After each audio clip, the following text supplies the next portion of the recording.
Study with निशा ज्ञान गंगा में आप सभी का स्वागत है। आज मैंने जैसा कि बोला था कि मैं व्याकरण के नए नए विषयों को लेकर आऊंगी, तो मैं आज अपना एक नया विषय लेकर आई हूँ, उपसर्ग। उपसर्ग जो है हमारे व्याकरण का एक महत्वपूर्ण, मैं ये बोलूँगी महत्वपूर्ण पाठ है, जो कि उपसर्ग क्लास हम लोग 4-5 से लेकर 12 तक पढ़ते हैं और ये हमारी सभी प्रतियोगिता परीक्षाओं में भी इसका एक महत्वपूर्ण अंश आता है। अब जैसे कि हमारे बोर्ड की परीक्षाएं फरवरी में होने वाली हैं, इसके अलावा हमारे कई प्रतियोगिताएं परीक्षाओं का समय चल रहा है, जैसे कि लोअर पीसीएस आ रहा है, जूनियर असिस्टेंट आ रहा है, लेखपाल भर्ती आ रही है, जो कि इन सब में बहुत ही हेल्पफुल होगा। ये हमारा जो वीडियो है, अगर आप लोग देखेंगे तो बहुत ही हेल्पफुल होगा कि इस वीडियो के द्वारा आप लोगों को उपसर्ग का पूरी तरीके से ज्ञान हो जाएगा। अब उपसर्ग होता क्या है, बच्चों के अंदर क्यूरियोसिटी होती है कि उपसर्ग क्या होता है। समझते सब हैं, ऐसा नहीं है कि एक टॉपिक पढ़े हुए होते हैं लेकिन दिमाग से स्लिप हो जाता है। उपसर्ग वे शब्दांश, शब्दांश मीन्स शब्दों का अंश, शब्दों का टुकड़ा, वे शब्दांश होते हैं जो किसी भी शब्द से पूर्व यानी पहले लगकर उसके अर्थ में परिवर्तन ला देते हैं, उसके साथ जुड़कर उसके अर्थ में परिवर्तन ला देते हैं।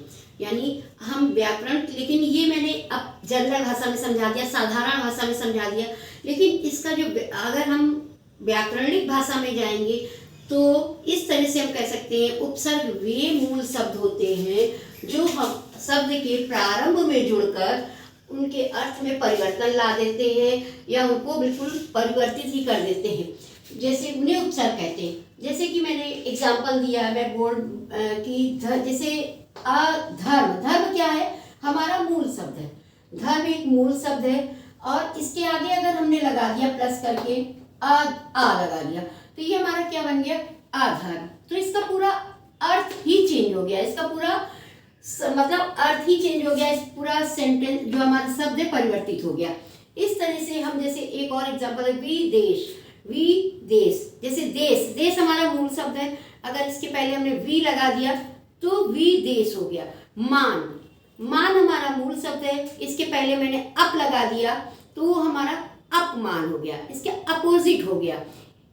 और जैसे इज्जत, तो बे, आपने इसके पहले बे लगा दिया तो बेइज्जत हो गया। ये हमारे उपसर्ग होते हैं। मैं ब्लैक बोर्ड का हमेशा प्रयोग करती हूँ ताकि मैं कुछ समझाने में एज ए टीचर मैं आप लोगों को समझा सकूँ, और मैं ये भी बोलती हूँ कि आप लोग थोड़ा सा स्क्रीनशॉट ले लेंगे तो बाद में भी समझने में आप लोगों को आसानी रहेगी।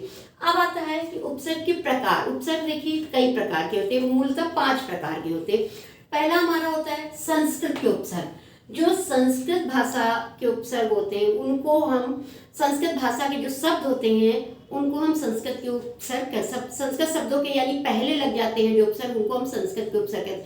जैसे कि हमारा अधर्म हो गया, अत्यधिक हो गया, ये हमारे संस्कृत के हैं। दूसरा हमारा होता है हिंदी के उपसर्ग, जैसे शांति, शांति हमारा मूल शब्द है और इसके पहले हमने आ लगा दिया तो अशांति हो गया।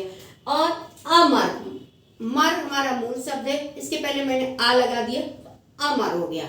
अब इसके बाद हमारा आता है उर्दू के उपसर्ग, क्योंकि हिंदी भाषा में मैं ये कह सकती इस समय कई भाषाओं का मेल हो गया।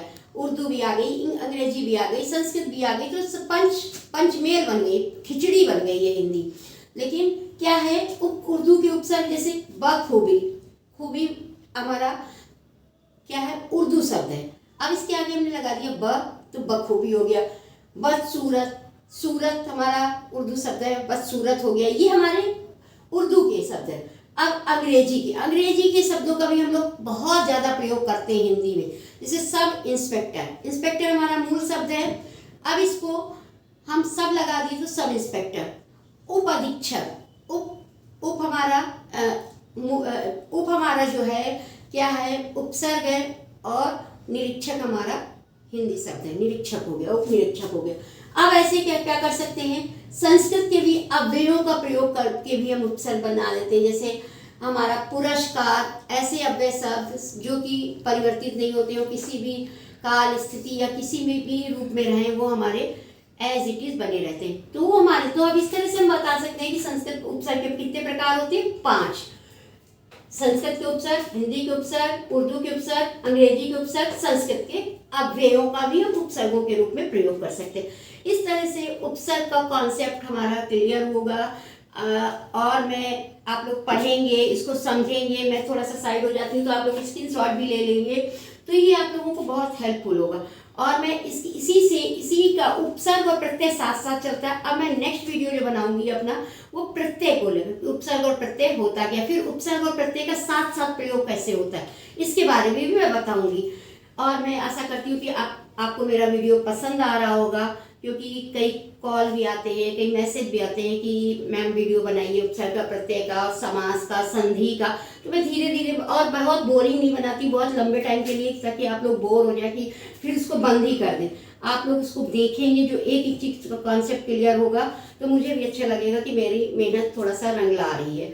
तो इसी के साथ मैं अपनी वाणी को विराम देती हूँ, और मैं अब नेक्स्ट वीडियो के साथ मिलूंगी प्रत्यय के साथ। धन्यवाद।